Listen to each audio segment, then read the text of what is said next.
In 1985, Marty McFly is a typical teenager living in the small, seemingly quiet town of Hill Valley, California. Yet, despite outward appearances, his home life is far from ordinary.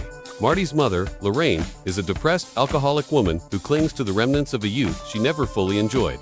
His father, George, is a meek and insecure man who is perpetually bullied by his superior, Biff Tannen. George and Lorraine's relationship, while technically a marriage, is dysfunctional and one that has left both parents emotionally scarred. Meanwhile, Marty's older siblings are entrenched in failure. His older brother, Dave, works at a fast food restaurant, and his sister, Linda, is always fixated on superficial things, unable to find meaningful fulfillment. These dynamics weigh heavily on Marty's mind, and he worries that he might end up like his parents, stuck in mediocrity and self-doubt despite his ambitions. Marty's fear of becoming like his parents is compounded by his struggles in the music world. His rock band, which he hoped would be his ticket to success, fails to impress during an important audition. This failure only deepens Marty's sense of frustration.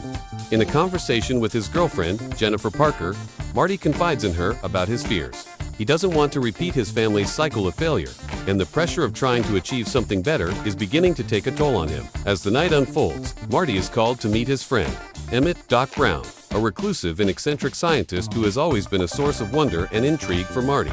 Doc reveals to him an incredible invention that has the potential to change everything, a time machine built from a DeLorean sports car.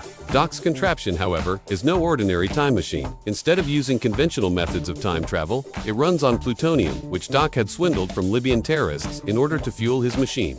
The plan is for Doc to travel back to a moment in history, November 5, 1955. To be exact, the day he first conceived his time travel idea. But before Doc can initiate the journey, the unexpected occurs. The terrorists, furious about being swindled, arrive and shoot Doc in cold blood. Marty is left with no choice but to flee the scene in the DeLorean.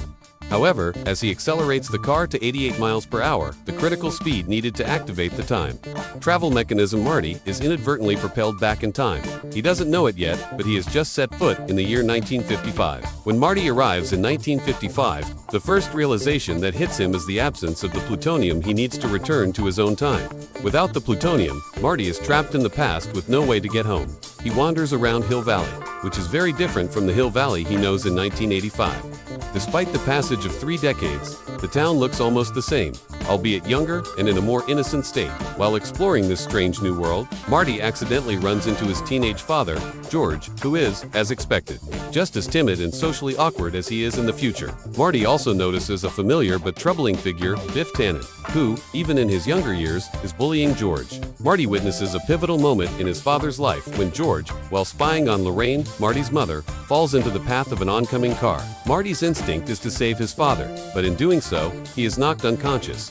When he wakes up, Lorraine is tending to him, and, to his horror, she becomes infatuated with him, mistakenly believing he is the one who saved her. Marty, desperate to ensure that his parents still get together and that he is born in the future, goes in search of his younger self's version of Doc Brown. After a series of events, Marty manages to find the scientist who is initially skeptical of his claims about being from the future. However, Doc is soon convinced after Marty explains the concept of time travel. With the situation urgent, Doc reveals that the only way Marty can return to 1985 is by harnessing a bolt of lightning, the 1955 version of the town's courthouse.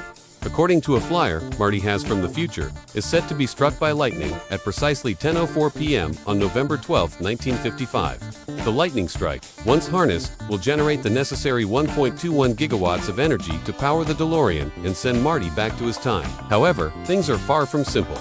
Marty realizes that his presence in 1955 has started to alter the course of events. The more he interacts with his parents, the more the future seems to shift. Marty watches in horror as his siblings begin to fade from a family photograph he carries with him, realizing that his actions are jeopardizing his own existence. In this new timeline, Lorraine, instead of becoming infatuated with George, is obsessed with Marty, throwing everything off balance. To fix things, Marty devises a plan to get his parents together again. Lorraine has invited him to the high school dance, but Marty's plan is to feign inappropriate advances on her, hoping that George will intervene and rescue her. thus rekindling their romance. However, things take a turn for the worse when Biff and his gang lock Marty in the trunk of a car, and Biff tries to assault Lorraine. Marty's plan to create the perfect moment for George to be the hero falls apart when Biff hurts Lorraine, and George must step up to save the day. In a surge of anger and self-confidence, George knocks Biff unconscious and escorts Lorraine to the dance. The scene culminates with George and Lorraine sharing their first kiss, which solidifies their bond and ensures that Marty will be born in the future. As the timeline stabilizes and his future seems secure, Marty rushes to the courthouse to meet Doc, in an attempt to warn him about the dangers of tampering with time. Marty gives Doc a letter, but the scientist is hesitant to read it, fearing the consequences of knowing too much about the future. Doc eventually tears up the letter, convinced that such knowledge would alter the timeline irreparably. Nevertheless, Marty is not yet out of the woods. He soon realizes that Doc is still in danger of being killed by the terrorists who shot him in the first place. Marty returns to the DeLorean, and with the help of the time machine, he travels back to 19. But when he arrives, the DeLorean breaks down, forcing Marty to run back to the mall. As he nears the scene where Doc is set to be shot, he is devastated to see the scientist gunned down.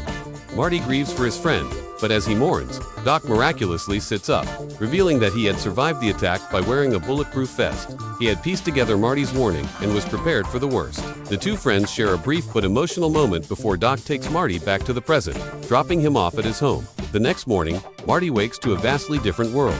His father, George, is now a confident and successful science fiction author, and his mother is fit, happy, and sober. His siblings have also found success, and Biff, once the bully who tormented George, is now a servile valet working for the McFly family. The changes are immediate and profound, and Marty's once troubled family has found newfound happiness. As Marty reunites with Jennifer, his girlfriend, the pair is suddenly interrupted by the appearance of Doc in the DeLorean. Having traveled back from the future, he warns Marty and Jennifer that they must return with him to 2015 to save their children from terrible fates. With that, the story sets the stage for even more adventures in time travel, as Marty and Jennifer are thrust back into the unknown future, leaving Hill Valley and their current lives behind. The story, which started with Marty's fears of becoming like his parents, has now evolved into a larger tale about how small actions in the past can shape the course of one's life, and how the future is never set in stone.